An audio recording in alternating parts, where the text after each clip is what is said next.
శ్రీకృష్ణ పరబ్రహ్మణే నమః. అరుణాయ నమః, అచలాయ నమః, రమణాయ నమః, రామకృష్ణాయ నమః, శ్రీదత్త గురుభ్యో నమః. మనం రోజుకొక శ్లోకం శివానందలహరి చెప్పుకుంటున్నాం. ఈరోజు 19వ శ్లోకం. దురాసా భూయిష్ఠే దురధిపగృహద్వారఘటకే దురంతే సంసారే దురితనిలయే దుఃఖజనకే మదాయాసం కిం శివ న వ్యపనయసి కస్యోపకృతయే వదేయం ప్రీతిశ్చేత్ తవ కృతార్థ ఖలు వయం. దురాసా భూయిష్ఠే దురధిపగృహద్వారఘటకే దురంతే సంసారే దురితనిలయే దుఃఖజనకే మదాయాసం కిం శివ న వ్యపనయసి కస్యోపకృతయే వదేయం ప్రీతిశ్చేత్ తవ కృతార్థ ఖలు వయం. దురాసా భూయిష్ఠే దురధిపగృహద్వారఘటకే దురంతే సంసారే దురితనిలయే దుఃఖజనకే మదాయాసం కిం శివ న వ్యపనయసి కస్యోపకృతయే వదేయం ప్రీతిశ్చేత్ తవ కృతార్థ ఖలు వయం. ఇక్కడ శంకరులు శివుణ్ణి అర్థిస్తున్నారన్నమాట. దురాసా భూయిష్ఠే అన్నారు ఫస్టే. అంటే దుష్ట విషయముల యందలి ఆశచే మిక్కుటమైనదియు. అంటే ఆశలు ఏవి? అందులో దురాశ. ఆశ అదో ఈ రోజుకి ఏదో కడుపు నిండా భోజనం చేయాలి, కట్టడానికి బట్ట ఉండాలి, ఏదో మనదైనది ఇల్లు ఉండాలి, చాలు కదా. కానీ దానికంటే ఇంకా దురాశ ఏమిటి? ఇంకా 4 ఇళ్ళు కట్టాలి, ఇంకో 4 బిల్డింగ్లు కట్టాలి, ఇంకో 4గురిని మోసం చేయాలి, అవునా? ఆస్తంతా నాకే ఉండాలి, నేనే రాజుగా పిలిపించుకోవాలి, అందరికంటే నేనే గొప్పవాడిగా ఉండాలి. దీన్ని దురాశ అంటారన్నమాట. అవునా? దురధిపగృహద్వార ఘటకే అంటే దుష్ట ప్రభువుల మందిర ద్వారములకు చేర్చునదియు. మరి అలా సంపాదించాలి అంటే ఎక్కడికి వెళ్ళాలండి? ఎవరైతే ఆ మార్గంలో ఉన్నారో వాళ్ళ మార్గంలోకే వీళ్ళు కూడా వెళ్ళాలి కదా.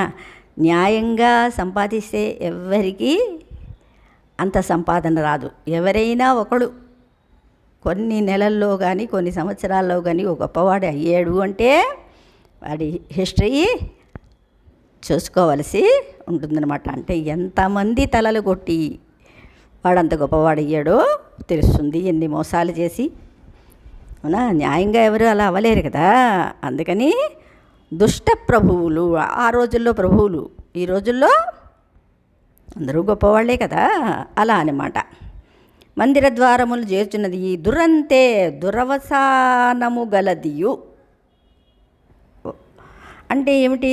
సంసారే జనన మరణ ప్రవాహ రూపమైన సంసారమందు మదాయాసం నా పరిశ్రమను కస్య బ్రహ్మదేవుని యొక్క ఉపకృతే ఉపకారము కొరకు నా వ్యపనయసి కిం అంటే పోగొట్టుకుంటీవా ఏమి అన్నారు. అంటే బ్రహ్మదేవుడు ఎలాగో మాకు రాత రాసాడు కదా, ఎలా బతకాలో ఏం చేయాలో ప్రారంధం.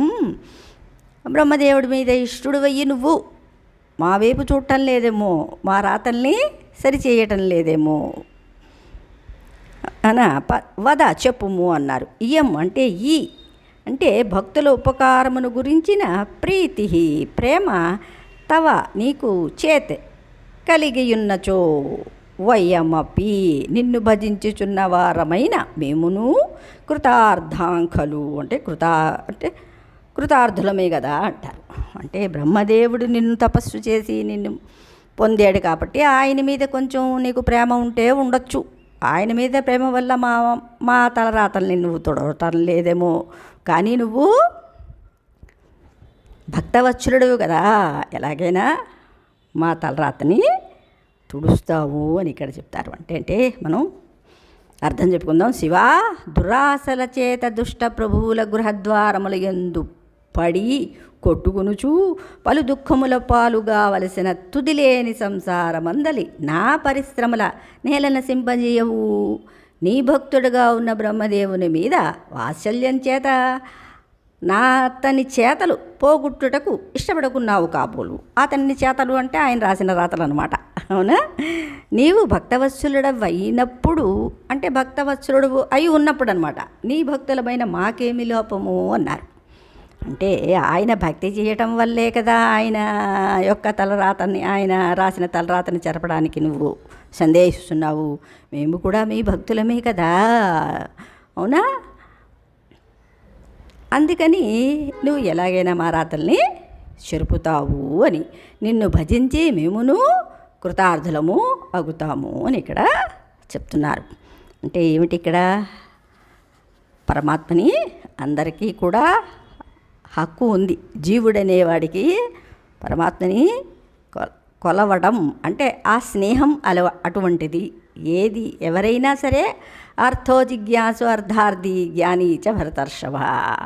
ఆర్తులు ఆయన్ని కొలుస్తారు, అర్థార్థి ఆయన తలుస్తాడు, జిజ్ఞాసువు ఆయన్ని చేరుకోవాలనుకుంటాడు, ఆయన ఎవరు అని అన్వేషిస్తాడు, జ్ఞాని ఆయన నిన్ను తెలుసుకుంటాడు కదా. అంటే ఎలాగో ఒకలాగా జీవుడు పరమాత్మతోటి కలయడానికే ప్రయత్నిస్తాడు కాబట్టి మాకేం భయం అయ్యా అని ఇక్కడ జీవుడు చెప్తున్నాడు అనమాట. అంటే పంచభూతాత్మకమైన ప్రపంచంలో పంచభూతాత్మకమైన శరీరంతో పుట్టిన ప్రతి వ్యక్తికి పంచజ్ఞానేంద్రియాలు కార్యాలు ఉంటాయి కదా. తెలిసిందే కదా మీకు పంచజ్ఞానేంద్రియాలు. చెవితో వినడం, కంటితో చూడడం, నోటితో మాట్లాడడం, అవునా, స్పర్శ, ఇవన్నీ తపవు, ఇవన్నీ ఉంటాయి కదా. ఇంద్రియ పరితృప్తికి చేసే పనులను ఇంద్రియ లౌల్యాలు అంటారు. సహజంగా ఏదో మంచి విషయాలు వినడానికి చెవులిచ్చాడు, మంచిని చూడమని కళ్ళిచ్చాడు, మంచిగా మాట్లాడమని నోరిచ్చాడు. కానీ ఇది ఏం చేస్తుంది? ఇంద్రియాలని ఏం చేస్తున్నాయి? వశం తప్పాయి అన్నమాట. అంటే అవి మనస్సు వాటికి బానిస అయిపోయింది. ఇంద్రియాలని కంట్రోల్ చేసుకోవలసిన మనస్సు ఇంద్రియాలకి బానిసైపోయి అవి చూసే వాటినే ఇది చూస్తోంది, అవి విన్న వాటిని వింటోంది కదా.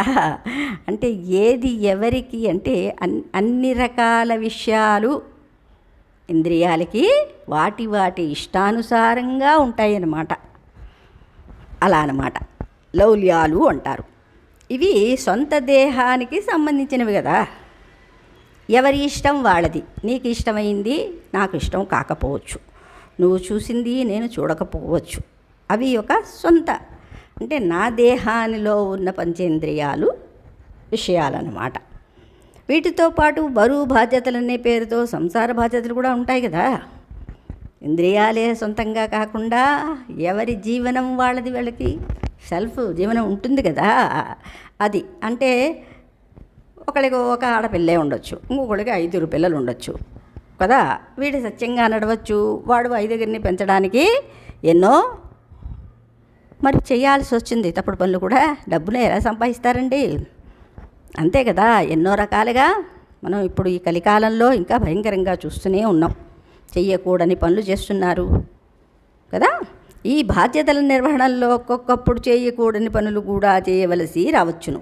ఈ 2 రకాల లంపాటత్వాల వలన చేరకూడని వారి పంచన చేరి వారి కరుణకు పడిగాపులు పడాల్సి వస్తుంది. దుర్మార్గుల ఇళ్ల వద్ద వేచి ఉండాల్సి వస్తుంది. అధికారమ దాందుల ఆజ్ఞలకు లోబడి అకృత్యాలను చేయవలసి వస్తుంది. ఇలా ఎన్నో ఇబ్బందులు పడుతూ పాపకార్యాలను చేయాల్సి రావటం, వాటిని ఇవి పూర్వ కర్మఫలాలని చెప్పుకుంటూ అనుభవించటం తప్పు కదా. ఇవన్నీ నీవు చేస్తున్నావు, ఇవి పూర్వ కర్మఫలాలు కాదు. ఇప్పుడు చేసినవి నెక్స్ట్ ప్రారంధంగా మారుతాయి. ఆల్రెడీ మనం ప్రారంధాన్ని తెచ్చుకున్నాం, ఇలా జీవించాలి, ఇలా ఇంతమంది నీకు పిల్లలు, నీ భార్య వల్ల కష్టమో నష్టమో పడతావు. ఇవన్నీ ఏమిటంటే మనం క్రితం జన్మలో తెచ్చుకున్నవి. మరి ఈ జన్మలో కూడా మళ్ళీ మనం అదే లంపటంలో నిర్వర్తించడంలోని ఇంకా కొత్తవి చేర్చుకున్నాం అనుకోండి, అవి నెక్స్ట్ జన్మకి ఫామ్ అయ్యి మళ్ళీ ప్రారంధంగా మారుతాయి అన్నమాట. అందుకని ఈ జన్మని ఈ ప్రారంధంతో తీర్చుకుంటూ పరమాత్మ కాళ్ళని పట్టుకోమని ఇక్కడ శంకరులు చెప్తున్నారు. మళ్ళీ రాబోయే జన్మకు పునాది వేసుకోవలసి రావటం అన్నమాట. ఏమిటి, ఇప్పుడు చేసిన పనులన్నీ కూడా నెక్స్ట్కి ప్రారంధంగా మారుతాయి అన్నమాట. ఇలా జరుగుతూ ఉంటుంది. ఇంతటి శ్రమతో కాలుష్యంతో నిండి ఉండే ఈ సంసార లంపటత్వం నుండి నన్ను కాస్త దూరం చేసి ముక్తిని ప్రసాదించమని అడుగుతున్నారు. అయితే ఇలా అనుభవించాల్సిన గతిని మా నుదిటి మీద వ్రాసిన బ్రహ్మదేవుడు నీకు భక్తుడైపోయాడు. అందువలన భక్తునిపై వాత్సల్యంతో ఆయన వ్రాతల్ని చేతల్ని పోగొట్టడం ఇష్టం లేక మా బాధల్ని చూస్తూ కూడా ఊరుకున్నావు. అంతేనా? అయినా నీవు అంతటి భక్తవత్సలుడు అయినప్పుడు మేము నిన్ను భజించి నీ వాత్సల్యాన్ని పొంది ఈ సంసార లంపటత్వం నుండి విముక్తులం అవుతాము అన్నారు. అంటే ఇక్కడ ఏంటి, మనస్సు అనేది నీ చేతిలో ఉండాలి, ఇంద్రియాలు నీ ఆధీనంలో ఉండాలి. ఇక్కడ నీ అంటే నేను నేను నేను అని అనుకుంటూ ఉంటాం కదా మనం. ఆ నా ఆధీనంలో వీటిని ఉంచుకోవాలన్నమాట. మనస్సుని ఇంద్రియాలని మన ఆధీనంలో పెట్టుకుంటే అప్పుడు అవి సక్రమంగా మంచి చెడుని గ్రహిస్తూ పనులు చేస్తూ ఉంటాయన్నమాట. శ్రీకృష్ణ పరబ్రహ్మణే నమః.